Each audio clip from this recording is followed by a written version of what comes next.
Freedom Network is located. We just started the webinar recording, so you should be getting that notification. I'll go back to the land acknowledgement. Freedom Network is currently located on the land of the Nakashtung and Pecostaway people. We want to begin by honoring the land we are on today, and it is indigenous people and communities who this lands belong to. They continue to live with us and among us. So please feel free to use the website that we're going to drop in the chat, native-land.ca, to find out what land that you are on and consider finding out ways how you can give back to the indigenous people in those communities. Next slide. So again, this webinar is being brought to you by Freedom Network USA's Housing, Training, and Technical Assistance Project, which is funded by the Office of Victims of Crimes. We provide support and resources to service providers such as yourself on understanding and connecting to housing options for survivors of human trafficking. We host quarterly webinars like the one you're attending today on topics with the intersection of housing and human trafficking. We provide one-on-one technical assistance to overseas grantees and their partners. We also have a resource library with fact sheets and webinars that you can access. We're going to drop that into the chat. You can access those things at our website, freedomnetworkusa.org. Also, feel free to sign up for our listserv to receive notifications. Next slide. So again, I'm going to do some introductions here today. So again, my name is Shakari Dominique. My pronouns are she, her. I am a training specialist with Freedom Network. One of my roles is to produce our quarterly webinars. I've been here for about a year now. I identify as a Black woman. I am wearing a burgundy headscarf, some gold glasses, and I also have on an orange pullover. It's kind of chilly here. I'm located in DC, which is known as the Nakashtung land, and it's chilly, so I'm having a pullover on today. And one of the things I want to do now is introduce our brave and our bold speaker today. Her name is Crystal Bennett. Her pronouns are she, her. She's the CEO of Thrive LLC.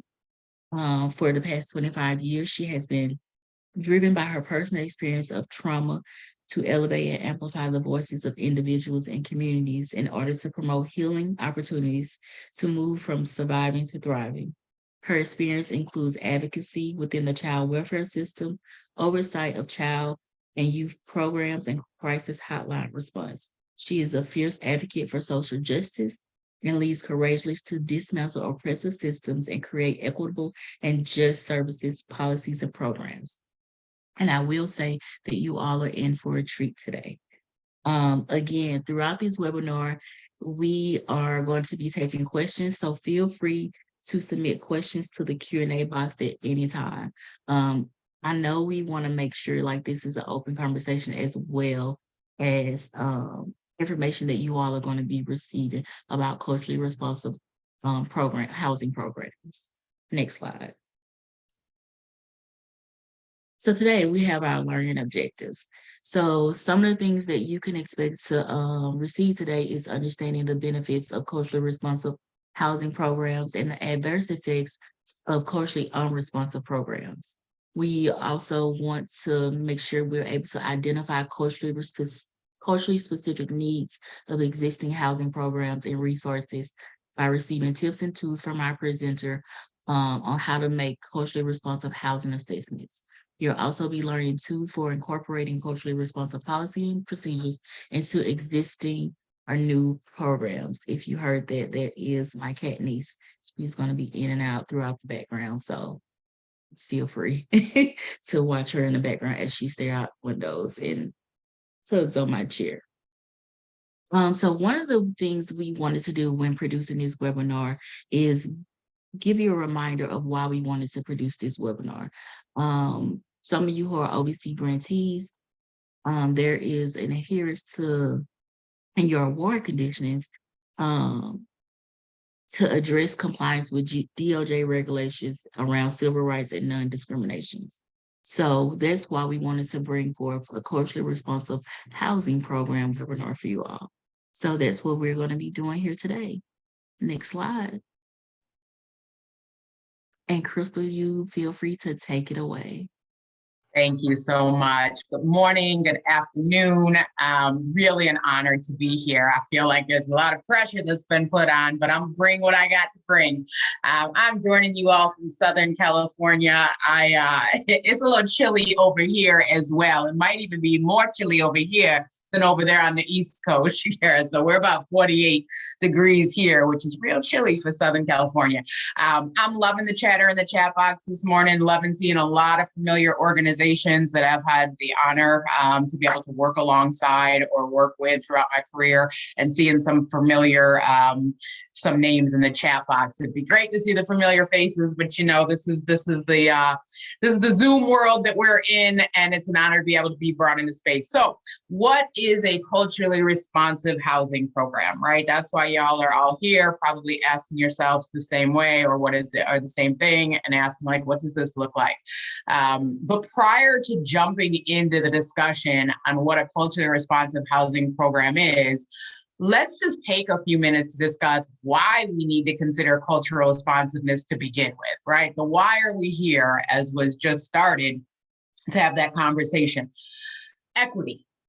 Equity is a word that I'm sure you all have heard over and over and over again. Hopefully you heard the word equity before the murder of George Floyd, but certainly since that murder, we have heard equity quite a bit in our work and beyond. If we want to achieve equity, we must first understand where the inequities exist. So President Joe Biden signed the Executive Order 13985 in 2021, where the definition of equity was provided, that is the consistent and systematic, fair, just, and impartial treatment of individuals, including individuals who belong to underserved communities that have been denied such treatment, such as Black, Latinx, and Indigenous and Native American persons, Asian Americans and Pacific Islanders, and other persons of color, members of religious minorities, two-spirit, lesbian, gay, bisexual, transgender, queer, intersex, and asexual, 2S LGBTQIA+ persons, foreign nationals, person with disabilities, persons who live in rural areas, and persons otherwise adversely affected by persistent poverty or inequality. So as we go through our conversation today, as you all do the work that you do, I really want you to keep this definition of equity not in the back of your mind, but in the forefront of your mind, and realize how many individuals right here in the United States and beyond are experiencing inconsistent and systematic unfairness and impartial treatment. And what is our role that we play in ensuring equity? So I've seen y'all starting to chatter it up in the chat box, and I want to start off with our time together today with a question that I'd like for you to take a little bit of time to think about and answer in the chat box. In what ways do inequities impact the experience of homelessness and availability and access to resources for individuals who experience or who may be placed at an increased risk of experience human trafficking? So take a moment and think about how you would respond to that. And I'd love to have y'all put some chatter in the chat box. So I'll repeat that question. Yes, thank you. So in what ways do inequities, right? So not equity, but inequities impact the experience of homelessness and the availability and access to resources for individuals who experience human trafficking?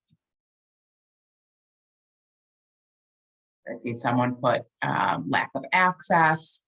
Yeah, absolutely. What else? Having to make a person fit into a box. God, I'd love to hear more about this box on an intake form, right? Especially when there may not be something that applies, or oftentimes, and this goes right into leading into some of the slides of today, is that when there is a box that doesn't apply, we often have that other box on there, right, that actually says other. So if you don't fit in any of these, you might be the other, right? And that's such a form of othering that is very blatant and in one space. Competing with folks who have more access to resources, right? So, and competing with folks who may also be competing for access to resources, for kind of that crabs in a barrel mentality, if you will. Very high risk of not getting any access to resources, racial prejudice, right? I just want to read a few of these out because there's a lot of great things happening in the chat box. Lack of housing and resources, lack of respect and dignity, stigma, exploitation, experiencing homelessness harder. Yes, please keep the comments coming in the chat box. And all of you take time to read what you're seeing in the chat box from others who are involved in this work. It's really important that we understand what is attributing to the inequities to begin with. As a result of discriminatory policies that are present in housing, that are present in criminal justice, child welfare, discriminatory policies in education and healthcare and social services, we see that there are stark disparities amongst those who are experiencing homelessness, even with access to housing programs and services. We still see that many communities are finding that individuals of color, specifically our Native, Hawaiian, Pacific Islander communities, Black communities, Native American people, and individuals who are identifying as multiracial, even when provided with access to services, are more likely to return to homelessness. I think there was actually a question that was submitted ahead of this webinar around why is it important? How does cultural responsiveness help with homelessness? I think that's a direct answer, that if we're being culturally responsive, if we're recognizing the disparities that various communities of color and ethnicities are experiencing, then we can respond in a way that not only ensures housing for the here and now, but that someone doesn't return back into homelessness. So just building upon these inequities that we see, African-American people account for 13% of the general population here in the United States. However, we account for 40% of people who are experiencing homelessness. We know that Latinx people account for 18% of the general population here in the United States, but are accounting for 22% of people experiencing homelessness. Homelessness amongst the American Indian and Alaska Native people is 3 to 8 times their representation within the general population. I want to pause and just kind of give you a moment to digest these statistics and take a moment to reread them and think to yourself, what does this mean to me? What am I seeing in the work that I'm doing? And as you're thinking about that, just an additional question that I want to put in the chat box for y'all. So I know some of you are still responding to the first question, but if we can think a little bit more and expand on that first question. As we look at the demographics that I've provided to you, how do you think the intersections with other dimensions of one's identity further exacerbate risk? Right, so I'm talking to you and have given you numbers around people who are African American, people who are Latino, Latinx, people who are American Indian, Alaska Native. But now let's talk about intersectionality. And intersectionality, which is a term that was coined by Kimberly Crenshaw in the 80s, is that we don't live single issue lives, right? So there's no such thing as a single issue problem. And so how do we find that the intersections of people's identity, those intersections of not only being an individual of color, but being someone who may be 2S LGBTQIA+, maybe someone who may be an immigrant, maybe someone who may be undocumented, maybe someone who may be younger, maybe someone who may be older. And so I'm seeing some of that come through, some of that intersections. I'm seeing transgender women of color, queer families with children, seeing an individual who has lived experience with domestic violence, English as a second language. I love this comment here. We have to see people as whole people to support them, right? And all of our amazing wholeness, we have so many various dimensions to our identities.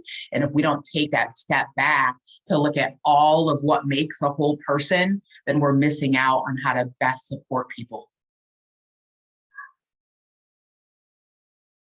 Seeing single parent families. I'll even expand when we look at single parent families that tend to be led by a male or male identified. We see experiences significant adversities to services. Sorry, people not being accepted into various spaces. Yeah, so you all see it, right? You're identifying these pieces, and underlying all of those inequities is implicit bias. And in order for us to move towards equity, this requires that we take into consideration how bias attributes to the discrimination and perpetuation of oppressive conditions. Bias not only manifests in each and every single one of us, right? Every one of us in this space today has bias. I hope that's not a shock to y'all, but the sooner we realize it, the sooner we can make the unconscious conscious and actually work to mitigate those biases. But we have to recognize them, and we have to be willing to realize that we have them. And not only do biases show up within ourselves, but bias also show up within many of the systems that we're part of, many of the systems that we work within.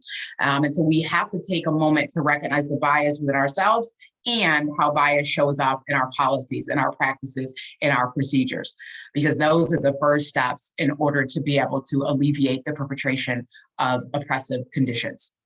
So while explicit bias is conscious, implicit bias is activated automatically and often unintentionally, right? Implicit bias does tend to be unintentional, but that does not mean that we don't have responsibility for what these unintentional biases mean in our thoughts and ultimately in our actions and behaviors. Implicit bias occurs as a result of millions and millions and millions of pieces of information constantly bombarding our brain. And so kind of as a flaw in the design of our brain creates these schemas, it creates these mental maps in order to process information into buckets and boxes so that we can move more effectively. But these schemas can not only prove to be inaccurate, these schemas also lead to stereotypes. So it's important to recognize how our biases ultimately manifest into expectations and assumptions about physical or social characteristics that are solely dictated by these stereotypes that are often based on people's race, people's ethnicity, gender, age, ability, all of these parts of our dimensions of our identities. Implicit bias also can lead to gatekeeping. Right? What does that mean to you all? Right? So when I say implicit bias can lead to gatekeeping, what does that mean? And I want to point out this quote that you're currently seeing on your screen. That's from the Los Angeles Homeless Service Authority. I've met a number of people that were homeless and wanted an opportunity to thrive, but the door wasn't cracked for them to get in. Right? Imagine wanting help, needing help, hoping for help, not even having a door cracked open. Yeah, so not getting opportunities because of perceived ideas, and I love that you put that perceived in there. That door is systemic racism. That door is systemic oppression. That door looks like this.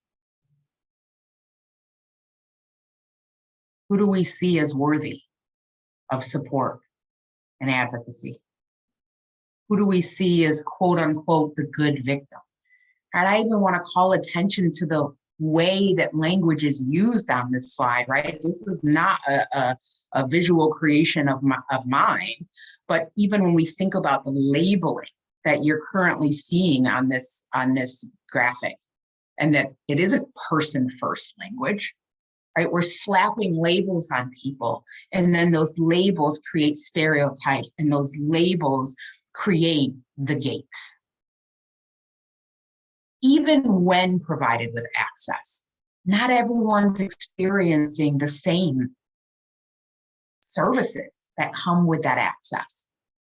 We might assume that people should simply be content with having access without ever taking a moment to consider what their experience is. It's a really great book that was written by Danielle Sirid, and it's called Until We Reckon. So, if you have some free time and want to grab a good book. And in her book, she describes, or she paints a picture of the way that many service providing systems currently operate. So this is a direct quote from the book. I want you to just take a moment and listen and really hear and feel what's being said. So imagine there is a hamburger stand in the middle of the desert that sells really bad burgers. There is nothing for 200 miles in any direction. You pull up to it and you see an extremely long line. If you concluded, based on the line, that you had just come across the most delicious burgers in America, you would be missing something, right? You'd be real upset. But in this country, we often are offering individuals with lived experience nothing more than that bad hamburger stand in the middle of nowhere. We have offered only two choices: something or nothing. Bad burgers or nothing for miles. And when someone with lived experience has chosen something, we use it to continue to promote the hamburger stand. We use it to claim that they loved what they were given and that they wanted more. We have done that, never having asked them why they chose it, never having asked how they felt later, and never having asked what would they have liked instead.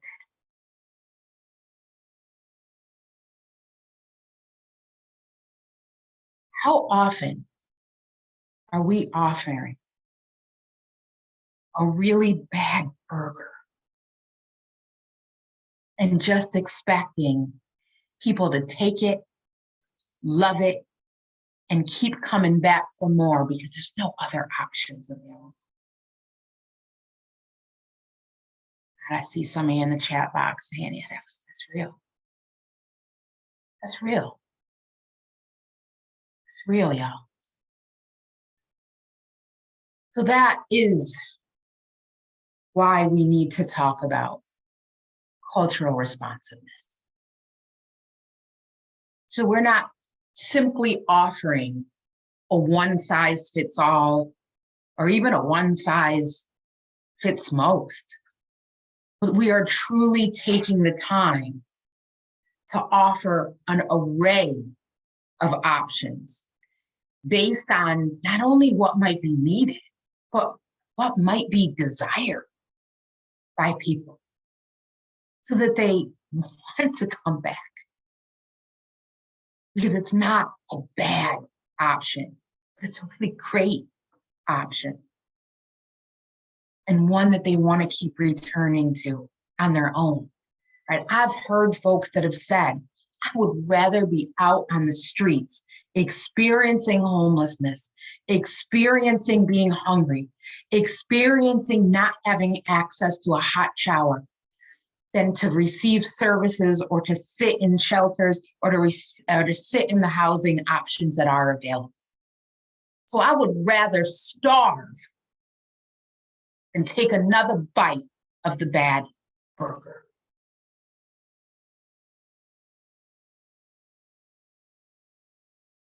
Being culturally responsive requires us to be both aware of our bias and to commit to practicing both cultural competence and cultural humility. Too often we get stuck on the competence. We get stuck on thinking we have arrived. We've read enough books, we've attended enough trainings that we are now the experts on someone else who may be different or different than us. Okay. So in taking into consideration both cultural competence and cultural humility requires that we balance awareness of systemic oppression, cultural values, and traditions, while also creating the space to hear the individual stories and experiences of our clients without making assumptions, generalizations, or engaging in stereotypes. Kathleen Brown Rice, who's an assistant professor at the University of South Dakota, works specifically in acknowledging the cultural competence and cultural humility that extends respect to Native American survivors. And so what Kathleen Brown Rice suggests is that when we're working with Native American survivors, we need to have a clear understanding of the historical trauma, which has resulted from centuries of oppression, exploitations, efforts at cultural eradication and forced removal, colonization, right? Also have an understanding of how generational traumas contribute to the current high levels of domestic and sexual violence and other health and mental health problems in Native communities, and how cultural identification is integral as a part of resistance. Similarly, there's work by Dr. Joy DeGruy, who wrote the book Post-Traumatic Slave Syndrome. And Dr. DeGruy asserts that cultural competence with respect to African American communities requires an understanding of the historical trauma caused by centuries of enslavement, then followed by institutionalized race-based economic and social oppression and discrimination, predicated on the belief that African Americans were and still are inherently and genetically inferior to white people, which results in what Dr. DeGruy calls post-traumatic slave syndrome. So to wrap up kind of this slide on cultural responsiveness is not only about understanding and recognizing barriers and engaging in practices to mitigate them, but it is also ensuring that practices that we recognize opportunities to practice implementing the strengths within communities and support their healing through traditional and non-traditional ways. And so when we're thinking about the programs that we offer, how do we incorporate non-traditional healing practices? Not just getting stuck on the evidence, right? And I'm a LMSW, so I understand evidence-based practice before y'all go shooting, throwing tomatoes at the screen at me. And I also recognize the populations and the communities that the evidence is founded on. And it often is not inclusive of people who look like me and other brown and black skinned people. So how can we integrate non-traditional ways of healing into our environments? Things such as dance, healing ceremonies, connection to the land, connection to the water, connection to people, religion and spirituality, arts-based healing, cooking, gardening. These are all traditional healing practices. And when we apply cultural competence in recognizing that homeless is usually the result of a cumulative impact of a number of factors rather than a single cause, this ultimately ensures that we center the needs of each individual in order to meet them where they're at and to individualize our responses in a way that best serves them and increases the likelihood of us mitigating homelessness. I'm seeing some good comments in the chat box. I really do appreciate. I see a couple of you talking about having read post-traumatic slave disorder. Yeah, I appreciate seeing the comments and that you all are commenting to each other as well. So let's back up a little bit and actually talk about what is culture. So let me first say, we all have culture, all right? All of us. So I've done a lot of work. I teach some college classes, and oftentimes I find that my white students particularly will say, I didn't even know I had culture. I didn't realize I had culture. No, we all have culture. We all have it. All right, some of us are just a little bit more aware of what our culture is. The nice thing about culture is that it can be fluid. Right? Culture isn't simply based on somebody's race and ethnicity. Even the experience of homelessness, right, can be a culture in and of itself. Youth culture, right? I think about my teenage kids. I have two teenagers, and that youth culture is real. The language, the walk, the music. I have to key in. I have to have a little bit of cultural awareness, cultural competence, and humility with my kids. Right? There's not one definition of cultural competence, right? There's not this single definition. It has evolved so much over time. But regardless of which definition we most closely align with, the reality is that cultural competence requires us to start reflecting on ourselves first. And that is so hard for so many of us, right? So many of us are helpers. We got into this work because we wanted to help someone else. Many of us have come from a place where we've experienced our own trauma and we've healed in our own trauma through helping someone else. Cultural competence requires that we start with ourselves. We got to take that finger and we have to point it inward, and that we have to be aware of our own cultural beliefs, our own values, and acknowledge and appreciate that these may be different from someone else. But that doesn't mean that our culture is right or wrong, and it doesn't mean that anybody else's culture is right or wrong. This particular cultural iceberg that you're seeing on your screen, I think, is a really great representation of the way that many of us navigate the world around us. In most of our day-to-day interactions, we tend to only see about 10% of a person's culture. And that's the things that you're seeing above the surface here, right? The language someone uses, the books someone reads, how someone dresses, maybe how someone talks, the accent, the holidays that are being celebrated, what festivals. But look at all of this stuff that's below the surface. We have to ask ourselves, how do we create the space to be able to learn about the other 90% of a person's culture? Right? Because this isn't just going to come to the surface. This isn't going to be just offered freely.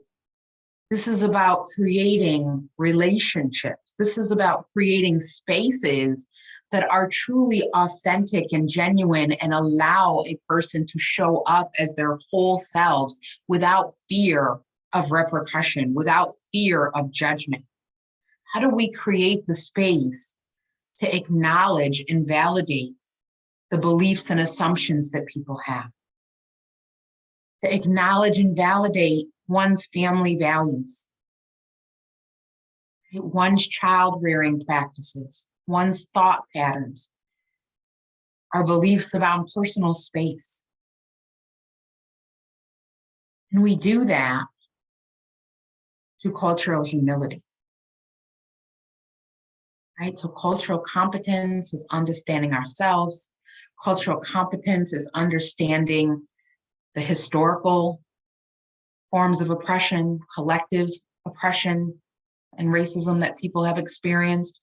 Cultural competence is understanding how current laws and legislature are impacting people. And cultural humility is a way of being that creates the space for people to be the experts of their own lives, of their own situations and circumstances. And we can only do that by withholding our judgment, seeking first to understand, diminishing this idea of superiority, and engaging with people in a way that's collaborative rather than in a way where I exercise my power, my control, my privilege, my positionality. So practicing cultural humility is about seeing a person for all that they are, creating that space for that person to tell their story, and recognizing that as people who belong to certain cultures, we're not all monolithic, right? Not all Black people are the same in this. Not all Native people are the same in this. Not all young people are the same in this. Not all older people are the same with this, right? There's a story that has to be allowed to be shared, and that comes from recognizing that people are the experts of their lives and their situations and circumstances.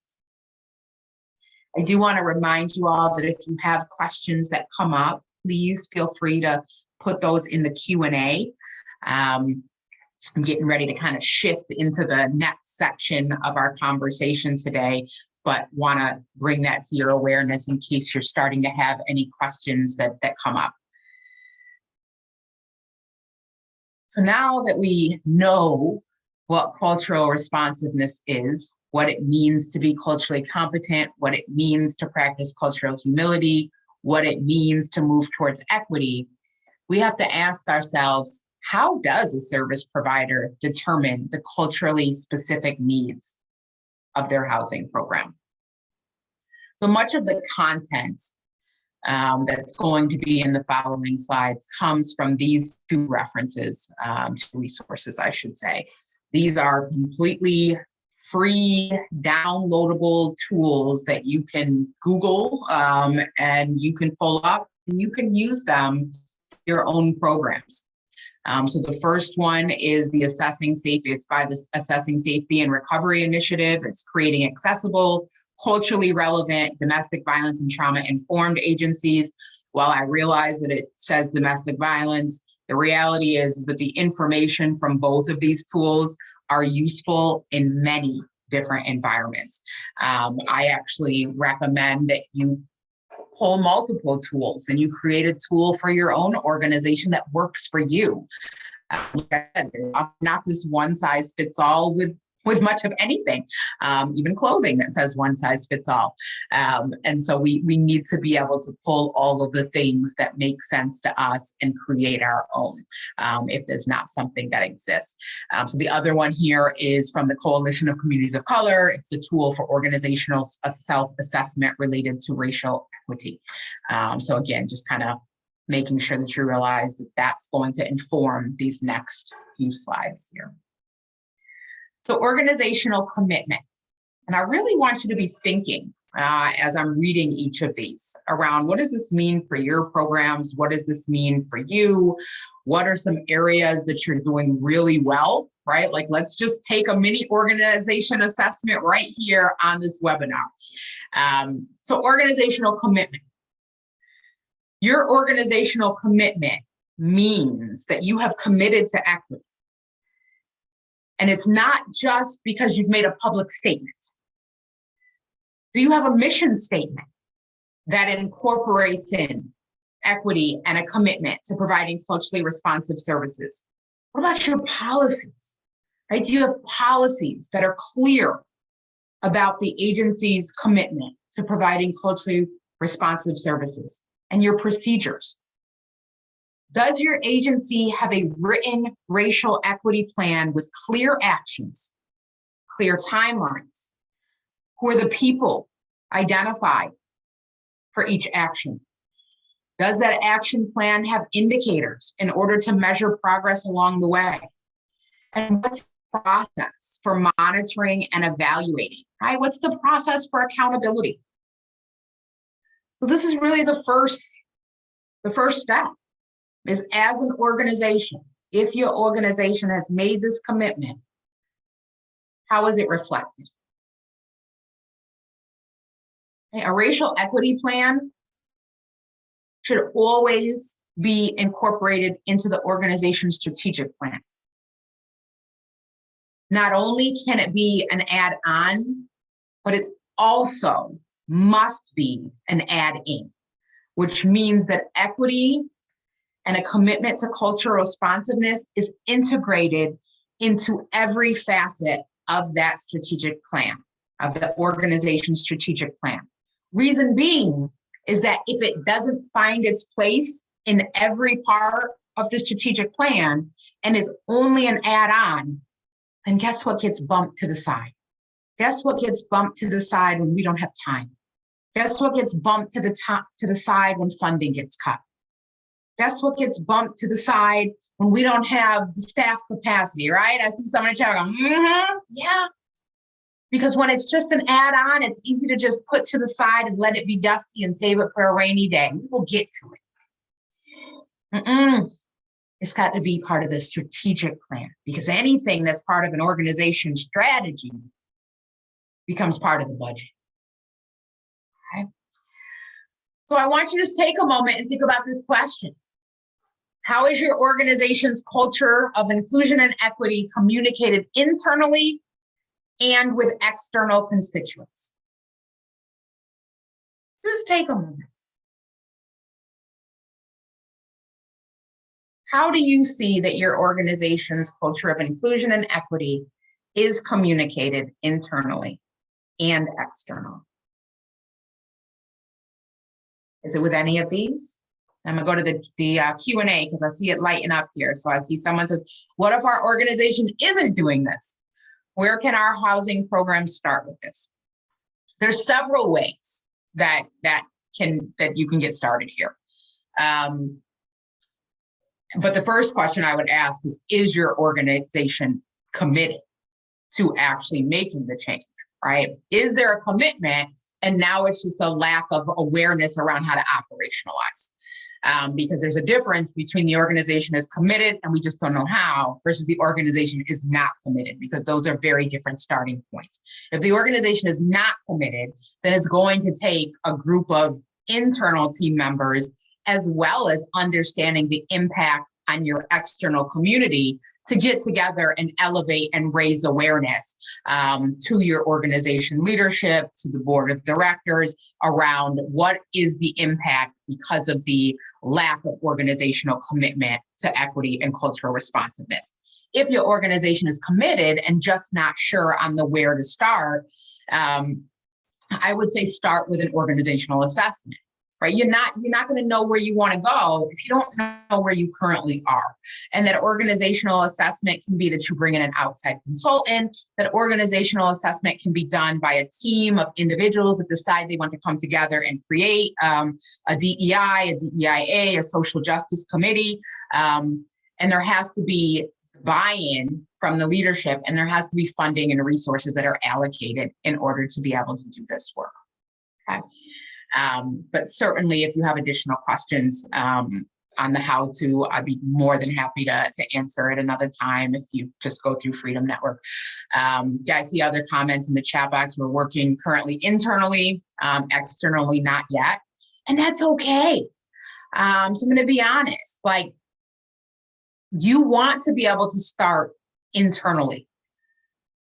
A lot of organizations start with the external. They start with what can people see, right? Let's start waving our flag and saying, what can we make people see over here? Look at us, look at us. That's not what this work is about.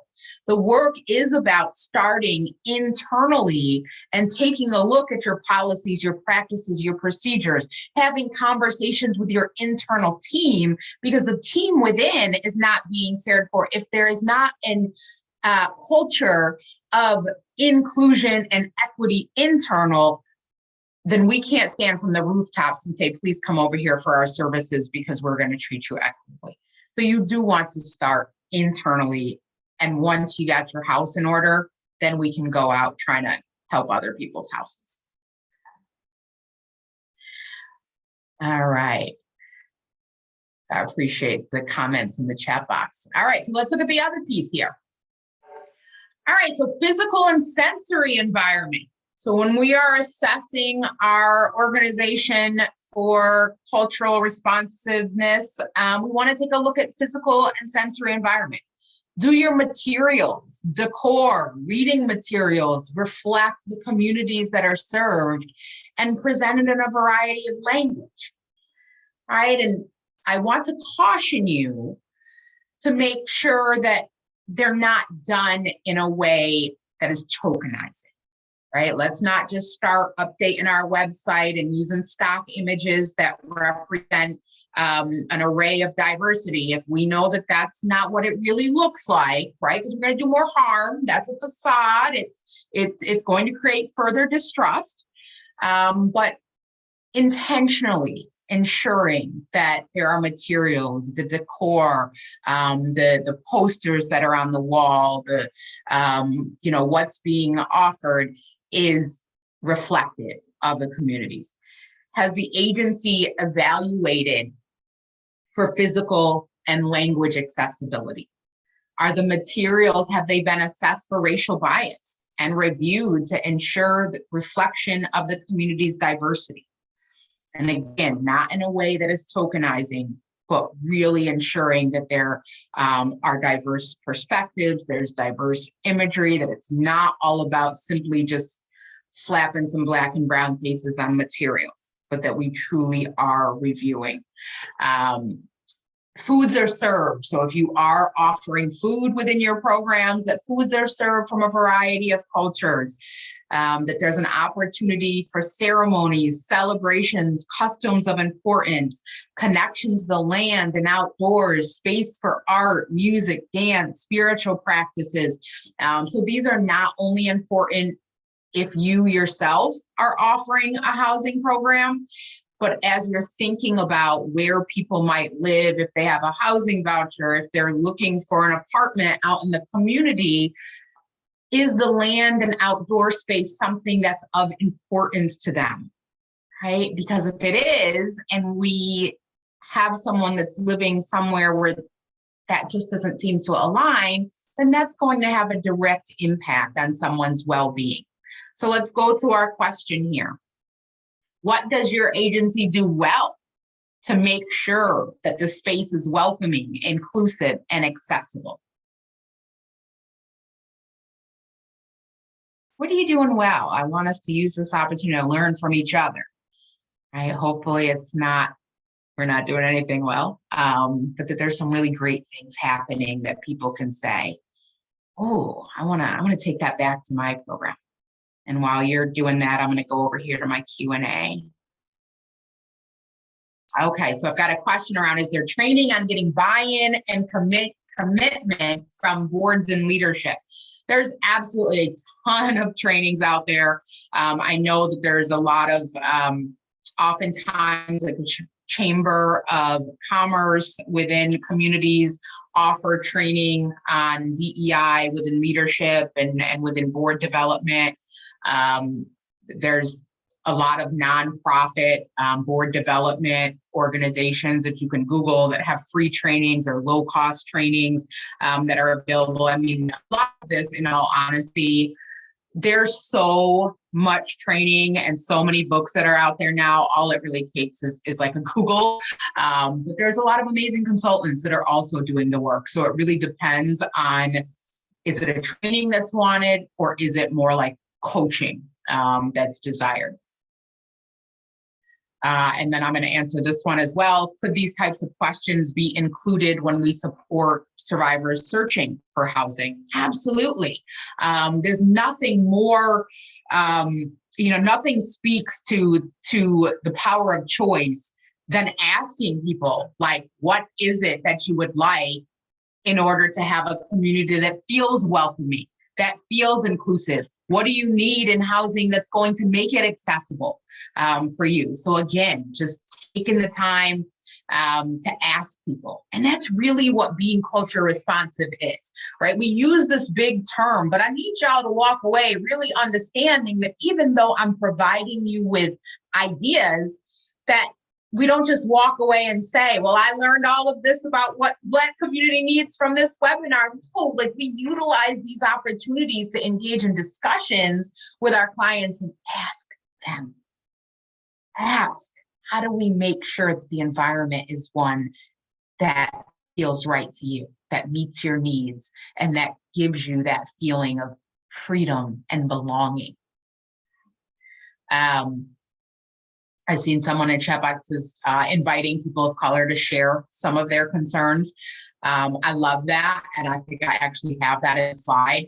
The only thing I'm going to add on there, and I don't know how y'all do it, right? I don't know you, I don't know the agency that you're part of, that we want to make sure whenever we are eliciting feedback from our consumers and from individuals in the communities, that we do it in a way where really we're valuing their expertise so that they're involved in not only providing the feedback, but how do we make sure that people are involved from start to finish? So I've given the feedback and I'm able to contribute to now what this looks like and how this is implemented and the accountability around how the results are measured. And if we're asking people to give their expertise, that we figure out, is there a way that we can provide gift cards or a form of payment for that expertise and experience? So again, a lot of amazing ideas, and I'm seeing the chat box take some time to read through what y'all are seeing. All right, so then intake and assessment. So when we're thinking about, and this was mentioned early on in the workshop, which I appreciate being highlighted. So when we're thinking about our intakes and our assessments, make sure that all questions specific to identity are inclusive. So they're all inclusive. So that means if you've got check boxes, that you have opportunities for fill-ins.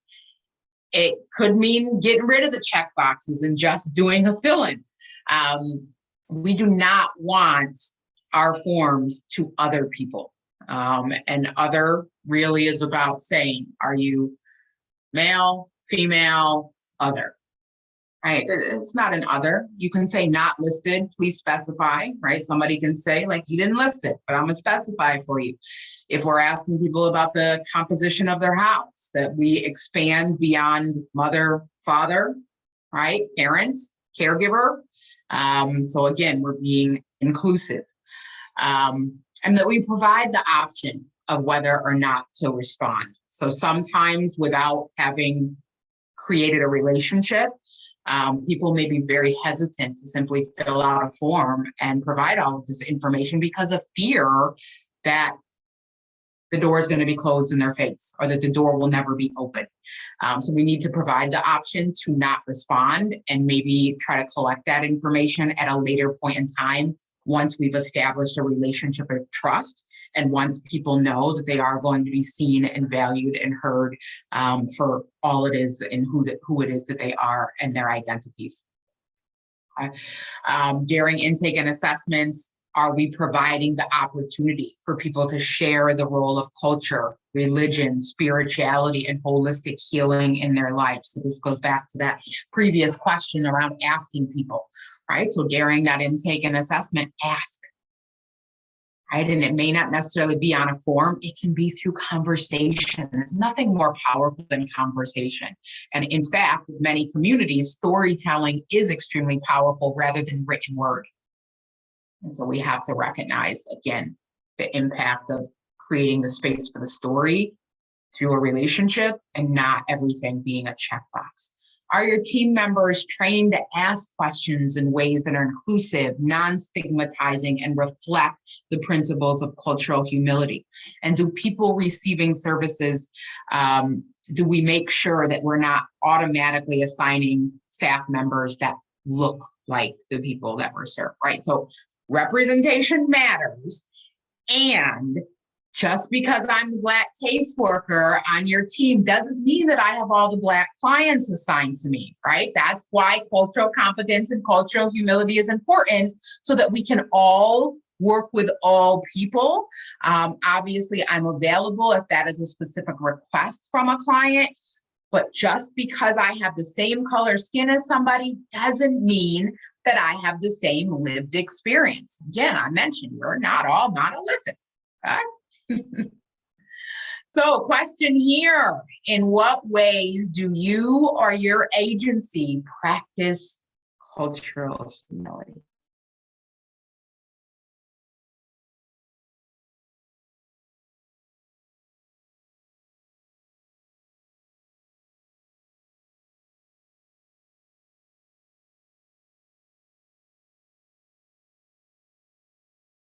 So, in what ways do you or your agency practice cultural? Yes, I appreciate, Gina. You said that you usually get all Latinx people because they are monolingual Spanish speakers, but and you speak Spanish, right? But now again, just thinking through that, does that mean that you can meet all of the needs? How do we make sure that it's not, this is the only caseload that you get? Staying curious. Traditional assessments versus form assessments, I really like that, right? How do we engage in really organic relationships rather than simply having a piece of paper or having a form on a computer that everything just feels a check the box? Listening to your clients when they explain things in their culture, create the space, the relationship to learn what our clients need, let our clients lead on what their goals are. Fantastic. Right? Engaging in that collaborative treatment planning, that collaborative action planning.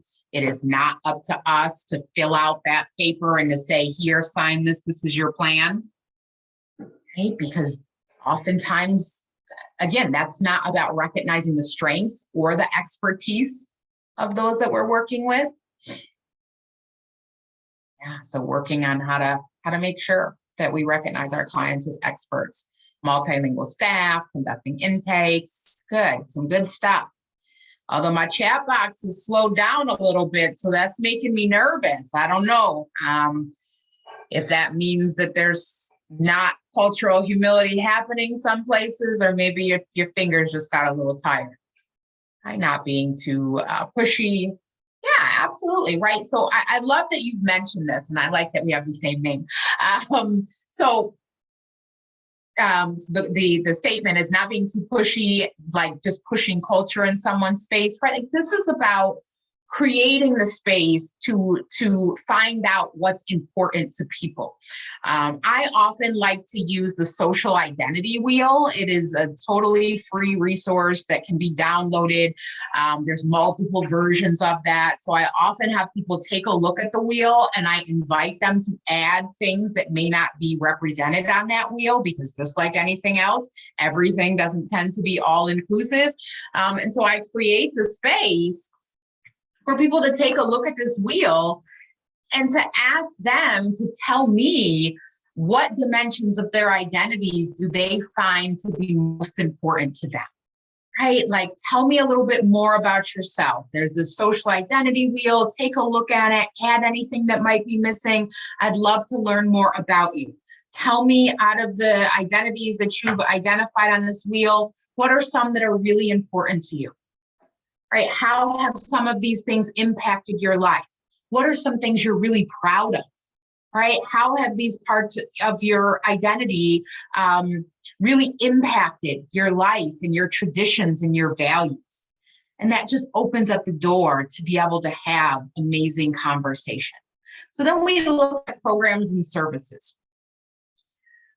Services are available in the first language or preferred language of people served. The agency hires and retains team members at all levels of the organization who reflect the diversity of the population served. And so as someone who does quite a bit of diversity, equity, inclusion, accessibility, and justice work within organizations, I often find that the idea of diversity is that we hire more people on the frontline level that look like the communities that are served. And while we continue to move up the chains within the organization, we find that significantly starts to thin out. So we need to be extremely aware And that's really, that brings us even into another layer of cultural, beyond cultural humility and cultural competence, is cultural integrity. Like, is the work being led by people from the communities that are being served? Right. And this is what cultural integrity is, if we really want to move to that next layer. The agency provides an array of services and collaborates with the client to determine what services most best meet their needs. Evidence-based decisions regarding communities of color are reviewed with the impacted community, and services are designed to meet people where they are person-centered, and focus on personal strengths. So another chat box question: how do you make sure services are culturally appropriate for the clients served?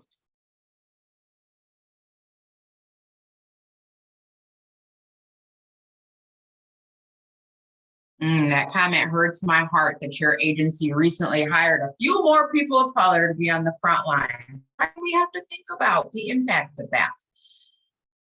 Ask people. Thank you, Amanda, right? We make sure by asking people, giving choice. What else? How do y'all make sure? Using interpreters, right? Making sure your forms are translated. What else?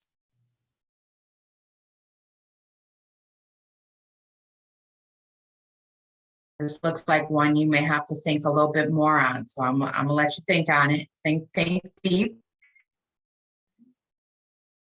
Services offered in native language. Connecting with other providers. Absolutely. Sometimes we can't be all things for all people, and it is okay. I'm telling you, it's all right. I promise you. But if you can't be all things to all people, that's where the power of relationships come in, is that there are many other organizations that you can partner with, so that if you're not able to meet the cultural needs of every client, is that we're able to bring people in, or we're able to refer out. Yeah. Yes, look at that. I like that saying. Do what you do best and partner with the rest. Yeah, yes. Thank you. All right, then staff support, because I've seen training come up in the chat box by several of y'all. Principles of diversity, equity, and inclusion are integrated into staff review. All right, so I'm gonna take y'all beyond the training. Training is fantastic. And how do we create a mechanism for accountability? Just like many of y'all work for organizations that are trauma informed, and your performance reviews include opportunities to evaluate how you're doing in delivering trauma-informed services. How are you doing in making sure that you're integrating diversity, equity, and inclusion into your work? That should be part of your performance management. It should not be an optional, it should be an always. The agency includes a welcoming, inclusive, and equitable environment is created for you all as the staff, as the team members. We're not just looking outwards around how do we create services that are welcoming, inclusive, and equitable, but we're making sure that we're taking care of our team, because those parallel processes drip down, and if the team's not taken care of, then how can we expect our communities to be taken care of?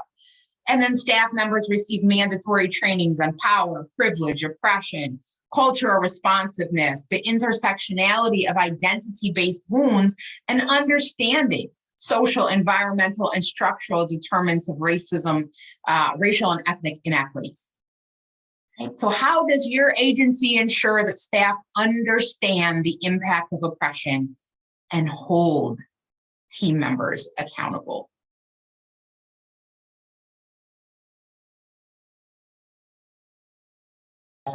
I'm talking with my agency about the idea that trauma-informed care and DEI are actually interconnected, right? I mean, it seems like a no-brainer. Racism is a form of trauma. Oppression is a form of trauma. Discrimination is a form of trauma. So why are they treated as two separate entities? You cannot truly say that you are a trauma-informed service provider if you are not integrating equity and inclusion and accessibility into that work. All right, so two more as we're assessing our agencies here. External relationships. The agency engages in cross-training, cross-consultation, and cross-referral with community partners who are reflective of communities. Partnerships are created with landlords in order to expand housing opportunities throughout the communities. I know this was also a question that came up kind of pre-webinar that was submitted. When we work in advance to build community relationships and establish a pool of landlords, that is at the foundation of achieving equity. There's a great resource that the HUD Exchange put out, and it's a tip sheet specific to building partnerships with landlords. A couple of the noted suggestions were establishing a landlord advisory group, get to know the landlords, and create an opportunity to talk about what might be the fears that some landlords have, and what would it take to get them to change their mind and not close the door or keep the door closed. Try to divide and conquer. If there's several organizations that work with a community, or if there's several of you all that work for an agency, have staff persons that are assigned to specific locations where there may be housing available or apartments available, so that you can be more intentional about building the relationships. Be upfront and be honest with landlords about what, the services that you all provide, the support that will be given. Additionally, there were some recommendations that came specifically from the Miami-Dade County COC and the Houston Coalition for Homelessness and Connecticut Balance of State, that when we partner with landlords, then we have an opportunity to really integrate cultural responsiveness through our landlord engagements. So connect with your fair housing agencies and learn more about housing in your communities, housing navigation, and what does racism and discrimination look like within housing, and how can you handle that when you know that your clients are running up against those barriers. Also, outreach includes reaching out to landlords of color. A lot of landlords of color, maybe more of your mom and pop style landlords that might not advertise in the usual places, but might advertise through window signs and church bulletins and word of mouth in the community. And that's the power of relationships. So always making sure that you are establishing these partnerships with communities, and more explicitly with communities of color. I was already seeing a bunch of y'all already answering in the chat box my question. So I love it. Thank you. So someone says, I love the idea of the advisory board, that you all are doing a lot of work networking. And then it looks like there's some thought around some landlord orientation. So fantastic. All right, and then the last one on your little evaluation and assessment here. The agency evaluates and mitigates barriers to participation, interrupts and mitigates inequities, and encourages team members and clients to engage in difficult and uncomfortable dialogue. There are mechanisms that exist to obtain feedback from your service recipients, and there are mechanisms in place to involve service recipients in the decision making. Right? So I said earlier, it is important that this isn't just, let's take a survey, we collect all of the responses to the survey, and then we sit around our boardroom table then making decisions for communities and for people about what we're going to do and how we're going to do it. This is an opportunity to really have an advisory board and to bring folks together, that we are collecting the data from people and then having those people be co-creators of the services that work for them. So the question here, how are your programs evaluated in terms of their impact on communities of color and other marginalized communities.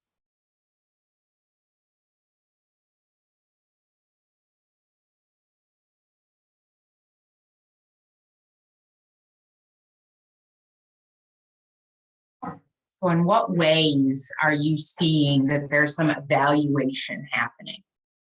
And does that evaluation include not only obtaining the feedback, but also the long-term involvement?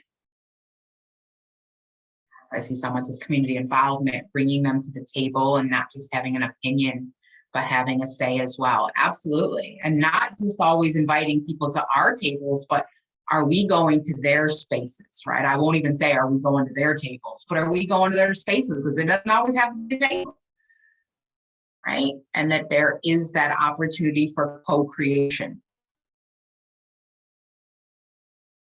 Yeah, meeting people where they are. So recognizing that I may need to go out somewhere, I may need to provide telehealth. So some evaluation from your staff, youth, third party. So that sounds like maybe like maybe like 360 evaluation in some form. Focus groups. Hopefully, your participants of your focus groups are receiving payments. Just kind of want to drop that little nugget there. So again, just continue to put those ideas in the chat box. All right, so we are going to shift the last part of our conversation today around developing culturally responsive policies and procedures. All of this work really starts with not only taking actions that can be seen, but taking actions that allow for long-term sustainability. And the best way to ensure the sustainability of your work in embedding cultural responsiveness is to ensure that you are looking at your policies and your procedures, and that you are creating policies and procedures that work for the community.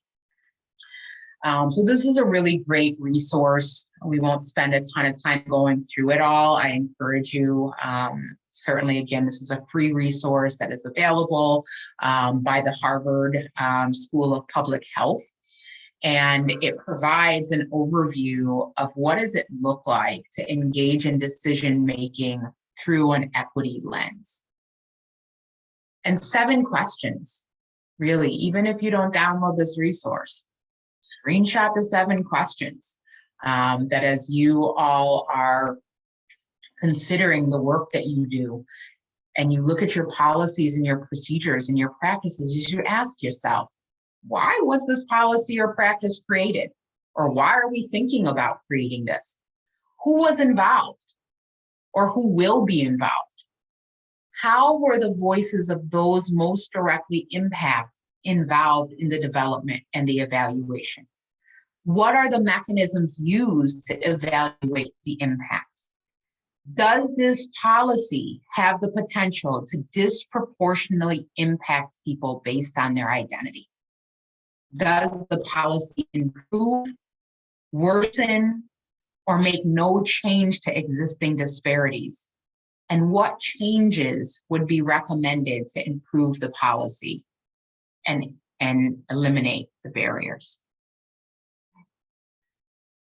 Many of the policies that are part of our programs tend to be extremely deficit-based. They were created out of a reactivity to some situation or circumstance that happened. They are often written in a way and implemented in a way to control the quote-unquote other. They serve as mechanisms to gatekeep, as a way to exert power and control over, and as a way to determine who's good enough to get services and who continues to have that door remain shut without even a crack to be open. A couple of these policies that I just want to bring attention to. Curfews at 8 p.m. Breaking curfew will not be tolerated unless it is related to the work, treatment, or school activity. where written documentation will be provided and approved at least 48 hours in advance. Visitors are only allowed during visiting hours and must be pre-approved by program staff. Residents are not permitted to watch one another's children. Residents are required to attend treatment 75% of the time or face termination from the program. I want to ask you all, in what ways are these policies that you're seeing on your screen culturally unresponsive? Take a moment. In what ways are these policies culturally unresponsive? Yeah, they create further harm. I'd love to hear more if you want to elaborate on that. They foster a culture of mistrust. Number 3, conflicts with community connection and kinship care. Right, the power of community, the power of collective. I can tell you that times when I hit my hardest, if I didn't have others around me, if I didn't have the support of community, if I wasn't able to ask someone else to help me watch my children while I took a nap, while I got myself together, while I decompressed, while I worked, I can tell you where I'd be. Right? They reinforce harmful dynamics of power and control.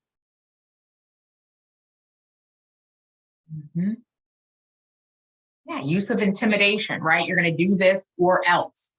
And many of the times when we think about the programs that people are required to attend, those treatment options are not culturally responsive. Right? There's not an array of options. I just have to go to this type of therapy at this time or this group at this time every night. Very punitive. Repeats those patterns of isolation, repeats those patterns of disconnection. I'd go as far as to say repeats the patterns of carceral systems. Right? They're extremely carceral. And it treats people as if they're the cause of their own situation. So we fail to recognize, when we go back to those systems of oppression, we fail to recognize the impact of the environment, the impact of the systems, the impact of bias in access that creates barriers for people to begin with. That's creating gender-based violence. That's creating harm against individuals who are experiencing trafficking. And so we're blaming people for their own abuse, for their own trauma.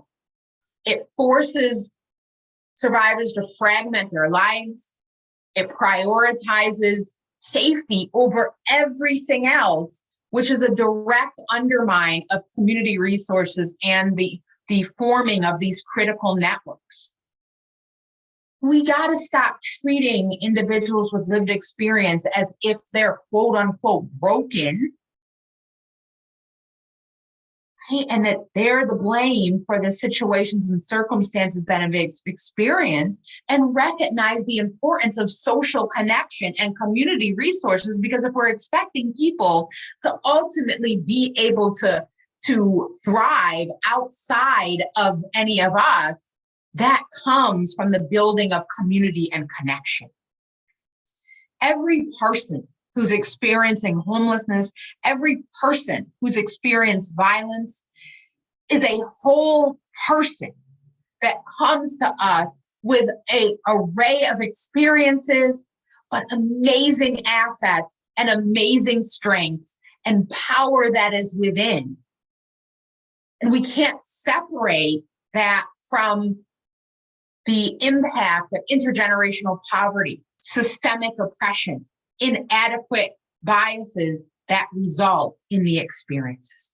So we have to provide environments in which those that we're working with from diverse cultural backgrounds feel not only comfortable discussing their cultural beliefs and practices with us, but also are encouraged to express their beliefs and practices and provided with the space to engage in their practices and their culture.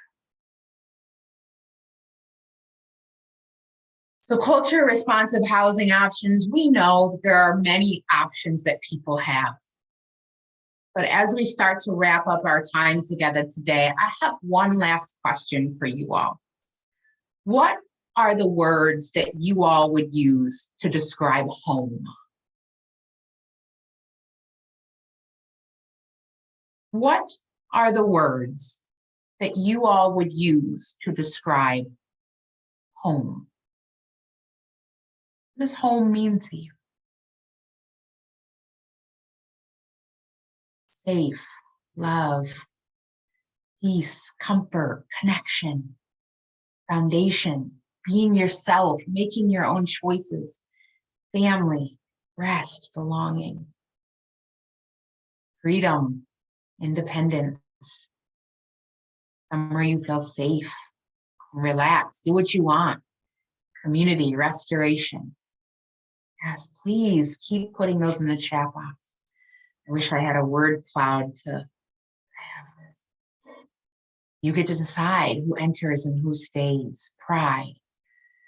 There's an amazing article called Homelessness, What's in a Word? By Kochanski et al., in which it describes the concept of home. And home is described as a social, psychological space, not just a house as a physical structure. When we think about providing culturally responsive housing options, it is essential to recognize that the term home carries very different meanings for different people and is strongly affected by emotion, memory, and culture. The experience of homelessness is so much more than the lack of housing. So with this in mind, as we come to the end of our time together today, it is necessary to collaborate with people and communities who are directly impacted. Not all people within the same culture are monolithic, meaning that there is not a one size fits all. I cannot come to you today and say all people of this culture would do best in clustered housing. All people of this culture would do best in scattered housing. That's why it's so important that we provide choices. Choice is at the heart of respect. Choice is at the heart of autonomy, the right to self-determination, and ultimately centers safety, community, and connection to culture. I appreciate all of you on today.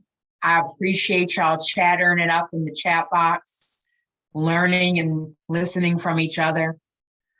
I'm going to turn it on over to Freedom Network to close us out. If there's any questions I didn't get to, feel free to post those in the Q&A, and we'll make sure that we circle back around and get y'all some answers. So thank you for your time. Wow, just wow. I need everybody to take a breath because this was really good information to take in.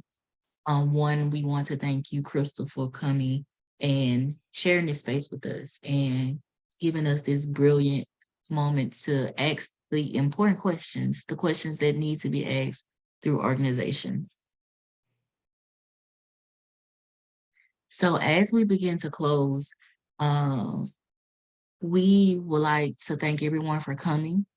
We would also want to thank you for sharing your thoughts, for being interactive here in this conversation, because this was a conversation. One of the things we would like to ask you to do is to, if you have a few minutes, to share with us your thoughts on what you thought about this webinar by completing this short survey. The link will be dropped in the chat box for you to go over and take this survey. One of the things, if you would like to receive a certificate of completion, please email us at training@freedomnetworkusa.org for that. And as always, you can always visit our resource library. You can always reach out to us for questions, join our listserv. One of the things we will say, we will be sending out slides. We will be sending out a copy of this webinar, a recording of this webinar. We will also be sending out a resource list. So again, we do want to thank you all for joining us. And before you rush out into your next meeting to keep your day going, take time, sit with these questions, sit with what came up as you learn this information. Take it all in, ask yourself the deep questions. How can you incorporate what you learn here, not just into your organizations, but into your life, into how you do life throughout your experience here, your time here. If we want to ignite change, it first starts with us as well. If we want to see change within our housing programs, if we want to see change among how we treat people, survivors of trafficking, it starts with us as well. Again, I see in the chat, how do you get the certificate? You just email us and we will get that over to you. Again, we want to thank Crystal for this amazing presentation, for this amazing information that we got. Thank you so much. Please check out Thrive LLC if you want to be in contact with Crystal. We will send all the information out in a follow-up email as well with the slides and the recording. And we just say thank you. And we're going to close it out here today. We hope you have a good rest of the day. Don't rush into the next meeting. Nibble on all the information you've received here today. How do you want to put it in your programs, your housing programs, how you want to incorporate into your human experience here.